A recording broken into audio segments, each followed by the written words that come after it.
మరిన్ని వీడియోల కోసం సబ్స్క్రైబ్ చేసుకోండి.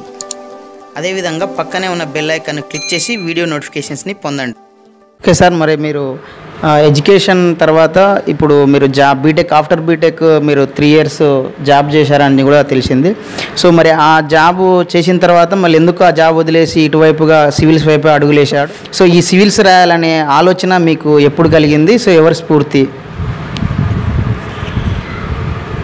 మళ్ళీ అగైన్ సేమ్ జాబ్ చేస్తున్నప్పుడు అక్కడ కూడా అంటే నాకు చాలా వండర్ఫుల్ ఆపర్చునిటీస్ ఇచ్చారు అక్కడ. And I was performing quite well.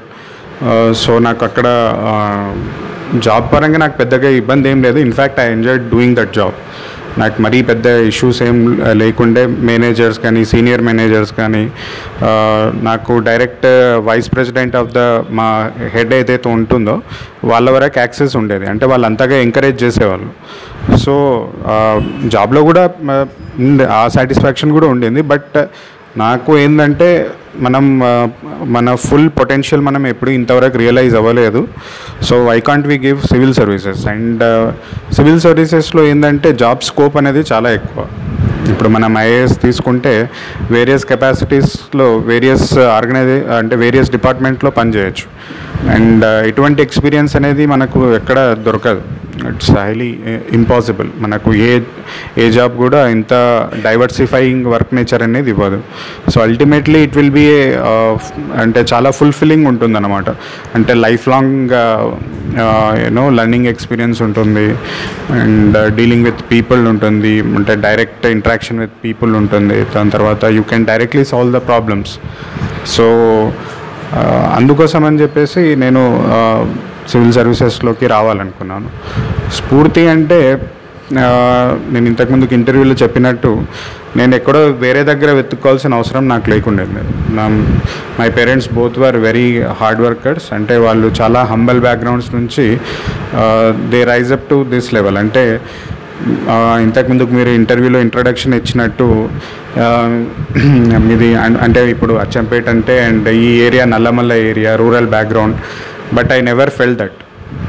నాకు ఉన్న బెస్ట్ పాసిబుల్ వేలో ఎడ్యుకేషన్ ఇచ్చారు. 4 years ఢిల్లీలో ఉన్నాను. అంటే నేను 3 years జాబ్ చేసిన తర్వాత అంటే మొత్తం నాకు నెక్స్ట్ ఇప్పుడు ఏం శాలరీ ఉండదు. అన్ని ఎక్స్పెన్సెస్ అన్నీ మళ్ళీ పేరెంట్సే పెట్టుకోవాలి. సో కంప్లీట్గా నేను అక్కడే ఉన్నాను. అంటే నేను ఐఎమ్ వెరీ లక్కీ. నేను ఎప్పుడు ఎక్కడ డిసడ్వాంటేజ్ పొజిషన్లో లేకుండే అనమాట. సో అందరికీ నేను ఇది క్లియర్ చేయాలనుకున్నాను.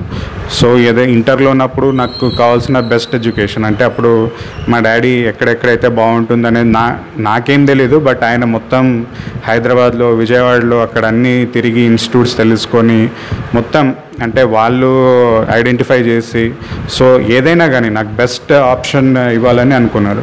నేను ప్రతిసారి సివిల్ సర్వీసెస్లో ఇప్పుడు 4th అటెంప్ట్లో నాకు ఒకటేసారి ఐఎఫ్ఎస్ వచ్చింది, ఐఏఎస్ వచ్చింది. సో 4 times వచ్చిందంటే నేను ఇంతకుముందుకు 3 times కంప్లీట్గా ఫెయిల్యూర్ అయిపోయినట్టు.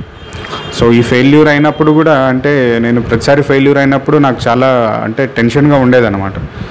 ఫ్యూచర్ నెక్స్ట్ ఏంటిది అంటే నేను అంటే వెల్ పేయింగ్ జాబ్ ఉండే తర్వాత అటు యూఎస్కి వెళ్ళే ఆపర్చునిటీ కూడా ఉండింది.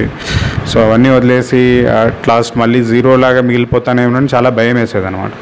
అప్పుడు కూడా daddy at the same time మా డాడీ ఈ ఇయర్ రిటైర్ అవ్వబోతున్నారు.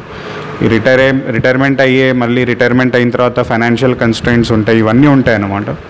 సో ఇవన్నీ ఆలోచిస్తున్నప్పుడు మా డాడీ చాలా అంటే నువ్వు ఫైనాన్షియల్గా పెద్దగా ఆలోచించాల్సిన అవసరం లేదు, we can take care of it. ఎందుకంటే అప్పుడు మా డాడీ నాకు కొన్ని మాటలు చెప్పారనమాట. అంటే అంటే వాళ్ళకి ఎట్లా కష్టాలు ఉండే so how they overcome it అని.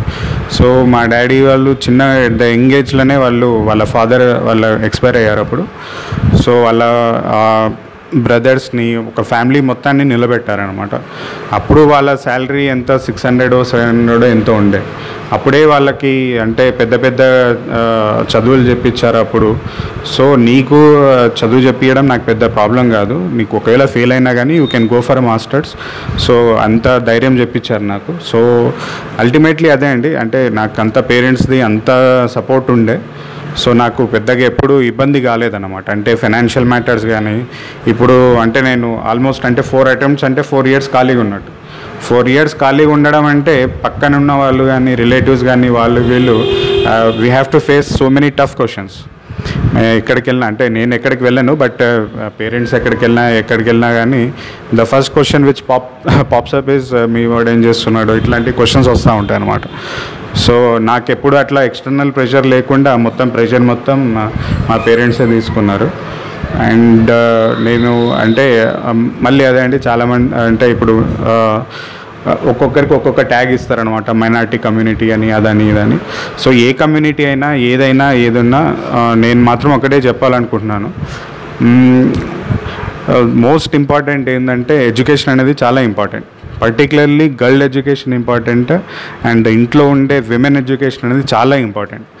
ఇప్పుడు మా మదర్ కూడా she is a teacher.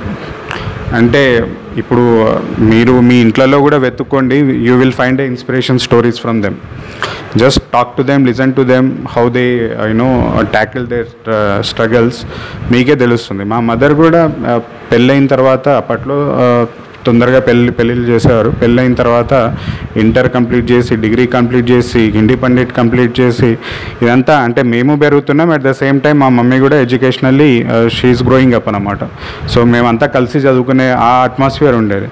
So obviously ఇంట్లో అట్లాంటి అట్మాస్ఫియర్ ఉన్నప్పుడు మనకు అంటే పెద్దగా వేరే అవవేషన్స్ కానీ డిస్ట్రాక్షన్స్ కానీ పెద్దగా ఉండవు అనమాట. అండ్ ఎప్పుడు అంటే పాజిటివ్ ఎన్వైరన్మెంట్ అనేది ఎప్పుడు ఇంట్లో ఉండేదన్నమాట. మధ్యలో చాలా ఇబ్బందులు వచ్చేవి, అంటే పర్సనల్ ఇబ్బందులు అవి ఇవి. బట్ అల్టిమేట్లీ ఏంటంటే జస్ట్ నేను ఇప్పుడు మా పేరెంట్స్ ముఖం చూస్తే చాలు, జస్ట్ ఇన్స్పిరేషన్ అలానే వచ్చేది. అంటే వాళ్ళు అంత డిఫికల్టీస్లో వాళ్ళు స్ట్రగుల్ చేసి ఇప్పుడు ఇట్లా ఉన్నాం. సో నాకు వచ్చిన పెద్ద కష్టం ఇది పెద్ద కష్టమే కాదు. So you can handle this అనేది నాకు చాలా అప్పుడు అర్థమయ్యేది అనమాట. సో అదే అండి, అంటే నేను పర్టికులర్గా అందరికీ చెప్పేది, ప్రతి ఇంట్లో వాళ్ళకి చెప్పేది, అందరికీ చెప్పేది ఏంటంటే అమ్మాయి అబ్బాయి అని ఎక్కడ డిస్క్రిమినేషన్ అని అసలు ఆ థాటే రావద్దు. అండ్ అట్ ద సేమ్ వాళ్ళకి అబ్బాయికి అమ్మాయికి ఇద్దరికి బోత్గా మంచి ఈక్వల్ ఎడ్యుకేషన్ ఆపర్చునిటీస్ ఇవ్వండి. వాళ్ళు ఎక్సెల్ అవుతారు. వాళ్ళు ఎక్సెల్ అవుతే కుటుంబం బాగుపడుతుంది.